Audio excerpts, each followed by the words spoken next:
ആശാനും ശിഷ്യനും കൂടി ആശാൻ്റെ പിന്തുണയോടെ ശിഷ്യൻ ഒന്ന് ചൊറിഞ്ഞതാണ്.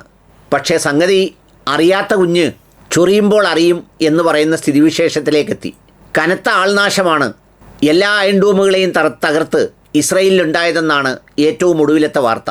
എന്ന് മാത്രമല്ല, അമേരിക്കൻ സൈനികർ കൊല്ലപ്പെട്ടത് ആശാനെയും പരിഭ്രാന്തിയിലാഴ്ത്തി. ആശാൻ്റെ ഏറ്റവും കടുത്ത ആരാധകരായ മിഡിൽ ഈസ്റ്റിലെ മറ്റ് രാജ്യങ്ങളിലും സംഗതി പടക്കവും പൊട്ടാസും പറന്നിറങ്ങിയതോടുകൂടി ആകെ വേവലാതിയായി. ഇനി ചർച്ചകളാകാം എന്ന് തീരുമാനിച്ച് ആ നിലയിലേക്കെത്തുമ്പോഴും നാശനഷ്ടങ്ങൾ 3 പക്ഷത്തുമുണ്ടായി എന്നതാണ് ഒരു ദിവസത്തെ അല്ലെങ്കിൽ 48 മണിക്കൂർ അടിയുടെ ഏറ്റവും പ്രധാനപ്പെട്ട കാര്യം. ആ അടിയിൽ ഇറാനിൽ 280ഓളം പേർ കൊല്ലപ്പെട്ടു.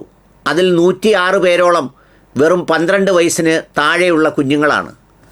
അതിൽ ഒരു കുഞ്ഞിൻ്റെ ദൃശ്യം കഴിഞ്ഞ ദിവസം ചാനലുകൾ സംപ്രേഷണം ചെയ്തത് നമുക്ക് കരഞ്ഞുകൊണ്ടല്ലാതെ കാണാനാകില്ല. പേര് ഫാത്തിമ.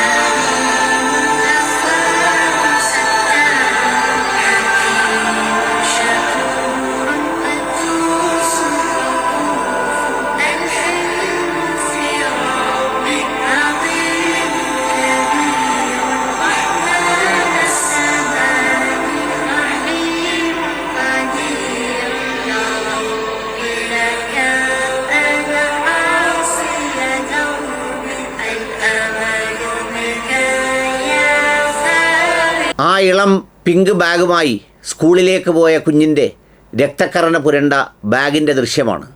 ആ വികാരങ്ങളോട് പിന്നെ ഒരു പടുവൃദ്ധനായ മനുഷ്യനെ തകർത്ത് കരിങ്കൽ കൂമ്പാരങ്ങൾക്കടിയിൽ വെച്ച് ശ്വാസം മുട്ടിച്ച് കൊന്നിട്ടാണ് ലോകത്ത് എന്തൊക്കെയോ സമാധാനം കൊണ്ടുവരുന്നതിന് വേണ്ടി, ഭീകരത ഇല്ലാതാക്കുന്നതിന് വേണ്ടി അത് കണ്ട് കുറച്ച് വിദ്വേഷികളായ പന്നന്മാർ സാമൂഹ്യ മാധ്യമത്തിൽ ഇനി ഇറാനിലെ എല്ലാ തരത്തിലുള്ള അനീതിയും തീർന്നു, അക്രമങ്ങൾ തീർന്നു, ജനങ്ങൾക്ക് സന്തോഷമായി ജീവിക്കാം എന്നൊക്കെ പറഞ്ഞ് പോസ്റ്റ് ഇടുന്നത് കണ്ടു.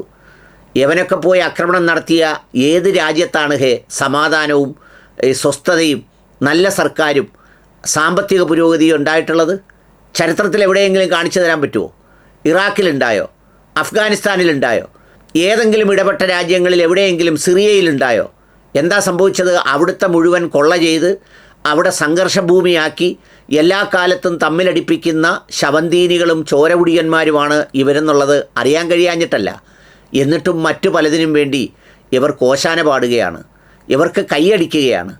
ഏതായാലും അതിന് നൽകിയ തിരിച്ചടി എന്നോണം ഇസ്രയേലിലെ കെട്ടിടങ്ങൾ തകർക്കപ്പെടുകയും മനുഷ്യർ കൊല്ലപ്പെടുകയും അമേരിക്കയിലെ സൈനികർ കൊല്ലപ്പെടുകയും ഒക്കെ ചെയ്തതോടുകൂടിയാണ് ഇപ്പോൾ സമാധാനത്തിന് എന്ന പേരിൽ ചർച്ചയ്ക്ക് തുടക്കം കുറിച്ചിരിക്കുന്നത്.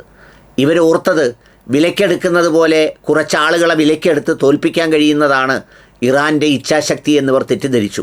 എന്ന് മാത്രമല്ല, അവിടുത്തെ പ്രാദേശിക സർക്കാരുകളോടുള്ള എതിർപ്പുകൾ മുഴുവൻ തങ്ങൾക്ക് അനുകൂലമാകുമെന്ന് വിശ്വസിച്ച് ആദ്യ ബോംബ് പിഞ്ചു കുഞ്ഞുങ്ങളുടെ മുകളിൽ വീണതോടുകൂടി അവിടുത്തെ ജനത മുഴുവൻ ഒറ്റക്കെട്ടായി തെരുവിലിറങ്ങി. കാംനയുടെ മരണം അവരെ ഒന്നിപ്പിച്ചു.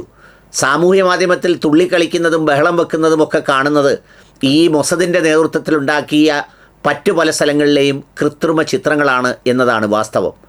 ഏതായാലും ശരിക്കും പെട്ടത് ആശാൻ മാത്രമല്ല, ശിഷ്യനും പെട്ടു.